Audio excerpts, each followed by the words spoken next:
Juízes capítulo 1.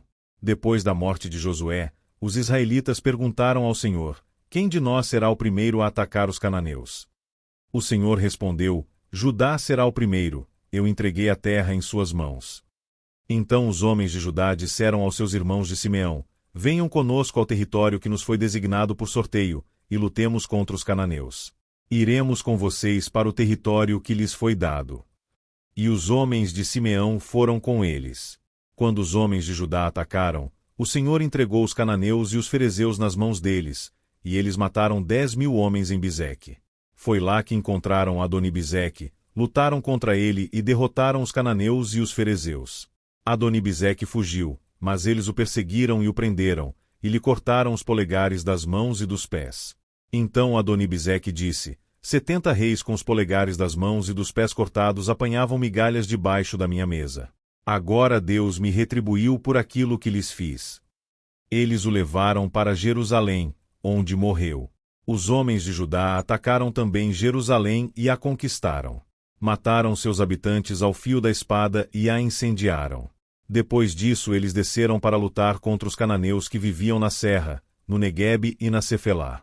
Avançaram contra os cananeus que viviam em Hebrom, anteriormente chamada Quiriate-Arba, e derrotaram Sesai, Aimã e Talmai. Dali avançaram contra o povo que morava em Debir, anteriormente chamada Quiriate-Sefer. E disse Calebe: darei minha filha Áquisa em casamento ao homem que atacar e conquistar Quiriate-Sefer. Otoniel, filho de Quenais, irmão mais novo de Calebe, conquistou a cidade. Por isso Calebe lhe deu sua filha Áquisa por mulher. Um dia, quando já vivia com Otoniel, ela o persuadiu a pedir um campo ao pai dela. Assim que ela desceu do jumento, Calebe lhe perguntou: o que você quer? Ela respondeu: dê-me um presente. Já que o Senhor me deu terras no Neguebe, dê-me também fontes de água. Assim Calebe lhe deu as fontes superiores e as inferiores.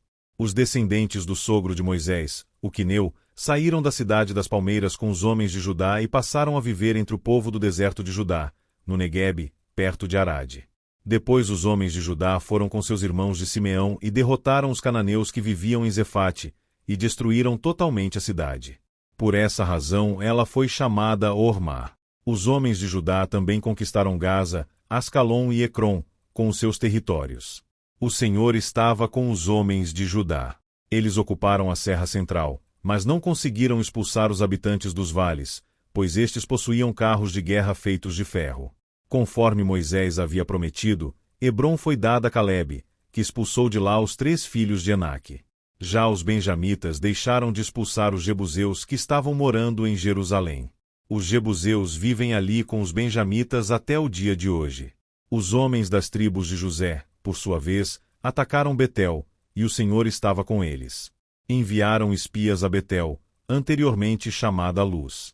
Quando os espias viram um homem saindo da cidade, disseram-lhe: mostre-nos como entrar na cidade, e nós lhe pouparemos a vida.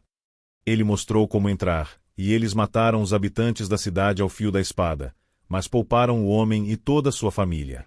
Ele foi, então, para a terra dos Hititas, onde fundou uma cidade e lhe deu o nome de Luz, que é o seu nome até o dia de hoje.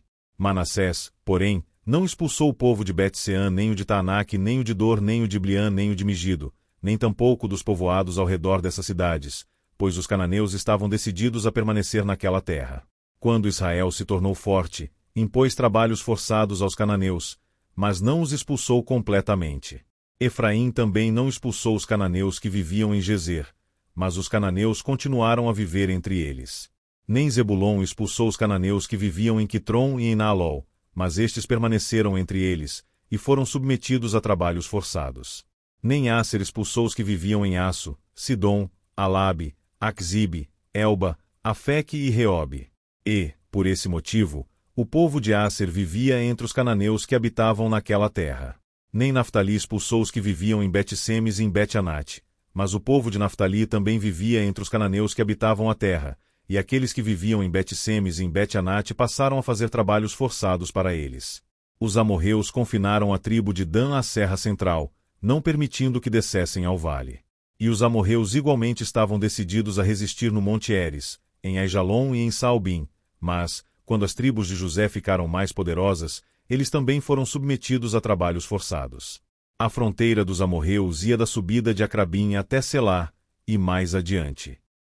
Juízes capítulo 2. O anjo do Senhor subiu de Gilgal a Boquim e disse: Tirei vocês do Egito e os trouxe para a terra que prometi com juramento que daria a seus antepassados. Eu disse: Jamais quebrarei a minha aliança com vocês. E vocês não farão acordo com o povo desta terra, mas demolirão os altares deles. Porque vocês não me obedeceram? Portanto, agora lhes digo que não os expulsarei da presença de vocês. Eles serão seus adversários, e os deuses deles serão uma armadilha para vocês. Quando o anjo do Senhor acabou de falar a todos os israelitas, o povo chorou em alta voz. E ao lugar chamaram Boquim. Ali ofereceram sacrifícios ao Senhor. Depois que Josué despediu os israelitas, eles saíram para ocupar a terra, cada um a sua herança. O povo prestou culto ao Senhor durante toda a vida de Josué e dos líderes que continuaram vivos depois de Josué e que tinham visto todos os grandes feitos que o Senhor realizará em favor de Israel.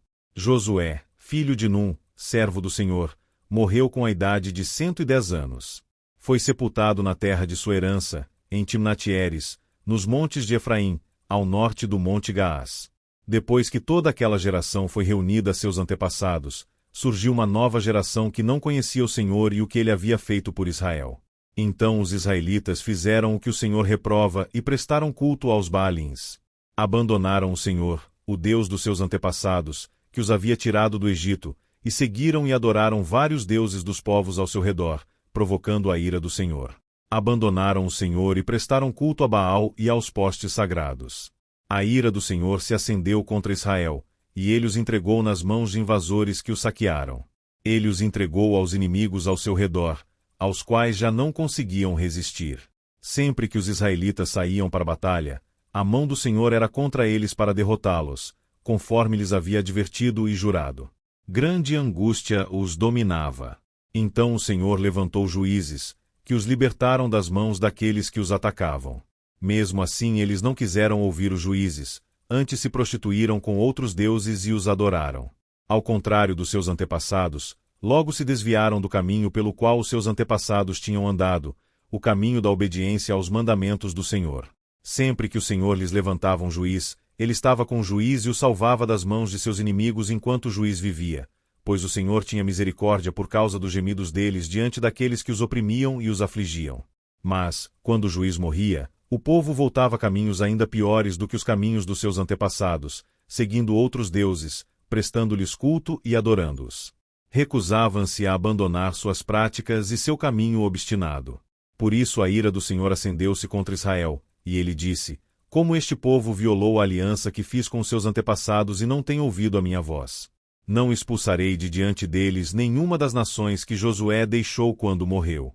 Eu as usarei para pôr Israel à prova e ver se guardarão o caminho do Senhor e se andarão nele como fizeram os seus antepassados. O Senhor havia permitido que essas nações permanecessem, não as expulsou de imediato, e não as entregou nas mãos de Josué. Juízes capítulo 3. São estas as nações que o Senhor deixou para pôr à prova todos os israelitas que não tinham visto nenhuma das guerras em Canaã.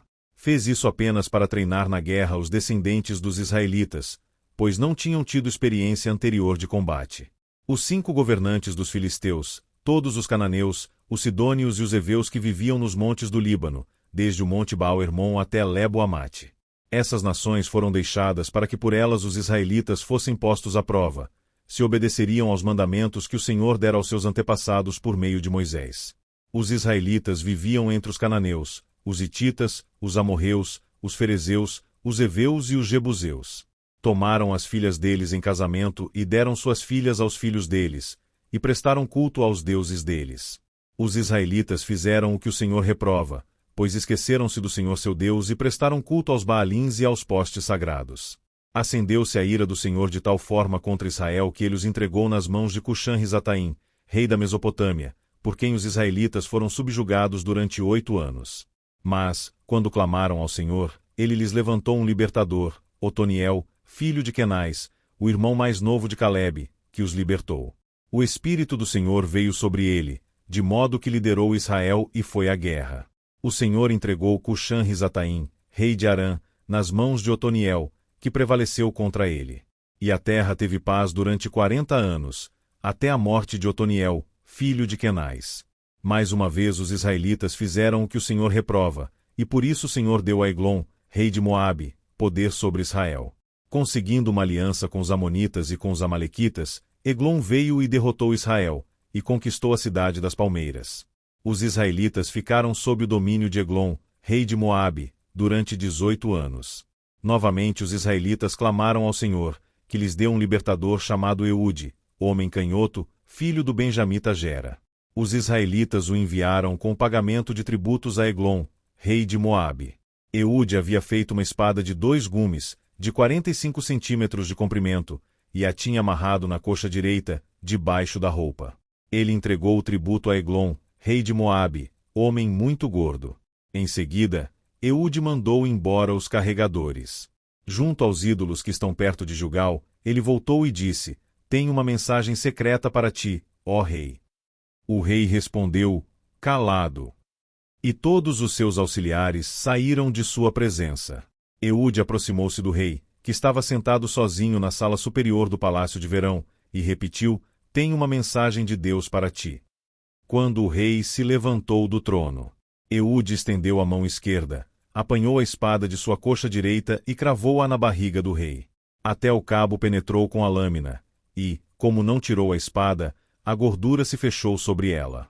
Então Eude saiu para o pórtico, depois de fechar e trancar as portas da sala atrás de si. Depois que ele saiu, vieram os servos e encontraram trancadas as portas da sala superior, e disseram: Ele deve estar fazendo suas necessidades em seu cômodo privativo. Cansaram-se de esperar, e como ele não abria a porta da sala, pegaram a chave e a abriram. E lá estava o seu senhor, caído no chão, morto. Enquanto esperavam, Eude escapou. Passou pelos ídolos e fugiu para Seirá. Quando chegou, tocou a trombeta nos montes de Efraim, e os israelitas desceram dos montes, com ele à sua frente. Sigam-me, ordenou, pois o Senhor entregou Moabe, o inimigo de vocês, em suas mãos. Eles o seguiram e tomaram posse do lugar de passagem do Jordão que levava a Moabe, e não deixaram ninguém atravessar o rio. Naquela ocasião mataram cerca de 10.000 moabitas, todos eles fortes e vigorosos, nem um só homem escapou. Naquele dia Moabe foi subjugado por Israel, e a terra teve paz durante 80 anos. Depois de Eude veio Sangar, filho de Anate, que matou 600 filisteus com uma guilhada de bois. Ele também libertou Israel. Juízes capítulo 4. Depois da morte de Eude, mais uma vez os israelitas fizeram o que o Senhor reprova. Assim o Senhor os entregou nas mãos de Jabim, rei de Canaã, que reinava em Razor. O comandante do seu exército era Sísera, que habitava em Arosete-Aguim. Os israelitas clamaram ao Senhor, porque Jabim, que tinha 900 carros de ferro, os havia oprimido cruelmente durante 20 anos. Débora, uma profetisa, mulher de Lapidote, liderava Israel naquela época. Ela se sentava debaixo da tamareira de Débora, entre Ramá e Betel, nos montes de Efraim, e os israelitas a procuravam, para que ela decidisse as suas questões. Débora mandou chamar Baraque, filho de Abinoão, de Quedes, em Naftali, e lhe disse: O Senhor, o Deus de Israel, lhe ordena que reúna 10.000 homens de Naftali e Zebulon e vá ao monte Tabor. Ele fará que Sísera, o comandante do exército de Jabim, vá atacá-lo, com seus carros de guerra e tropas, junto ao rio Quizon mulher, e os entregará em suas mãos. Baraque disse a ela: Se você for comigo, irei, mas, se não for, não irei. Respondeu Débora: Está bem, irei com você. Mas saiba que, por causa do seu modo de agir, a honra não será sua, porque o Senhor entregará Sísera nas mãos de uma mulher. Então Débora foi a Quedes com Baraque, onde ele convocou Zebulon e Naftali. 10.000 homens o seguiram, e Débora também foi com ele. Ora, o quineu Éber se havia separado dos outros quineus, descendentes de Obabe, sogro de Moisés, e armou a sua tenda junto ao carvalho de Zaanim, perto de Quedes. Quando disseram a Sísera que Baraque, filho de Abinoão, tinha subido o monte Tabor, Sísera reuniu seus 900 carros de ferro e todos os seus soldados, de Arosete-Aguim ao rio Quizon. E Débora disse também a Baraque: Vá. Este é o dia em que o Senhor entregou Sísera em suas mãos. O Senhor está indo à sua frente. Então Baraque desceu o monte Tabor, seguido por 10.000 homens. Diante do avanço de Baraque, o Senhor pela espada derrotou Sísera e todos os seus carros de guerra e o seu exército, e Sísera desceu do seu carro e fugiu a pé. Baraque perseguiu os carros de guerra e o exército até Arosete-Aguim. Todo o exército de Sísera caiu ao fio da espada, não sobrou um só homem. Sísera, porém, fugiu a pé para a tenda de Jael, mulher do quineu Eber, pois havia paz entre Jabim, rei de Razor, e o clã do quineu Eber. Jael saiu ao encontro de Sísera e o convidou: venha, entre na minha tenda, meu senhor. Não tenha medo. Ele entrou, e ela o cobriu com um pano. Estou com sede, disse ele. Por favor, dê-me um pouco de água. Ela abriu uma vasilha de leite feita de couro, deu-lhe de beber, e tornou a cobri-lo. E Sísera disse à mulher: fique à entrada da tenda. Se alguém passar e perguntar se há alguém aqui, responda que não. Entretanto, Jael, mulher de Eber, apanhou uma estaca da tenda e um martelo e aproximou-se silenciosamente enquanto ele, exausto, dormia um sono profundo. E cravou-lhe a estaca na têmpora até penetrar o chão, e ele morreu. Baraque passou à procura de Sísera, e Jael saiu ao seu encontro. Venha, disse ela, eu lhe mostrarei o homem que você está procurando. E entrando ele na tenda, viu ali caído Sísera, morto, com a estaca atravessada nas têmporas. Naquele dia Deus subjugou Jabim, o rei cananeu, perante os israelitas. E os israelitas atacaram cada vez mais a Jabim, o rei cananeu, até que eles o destruíram.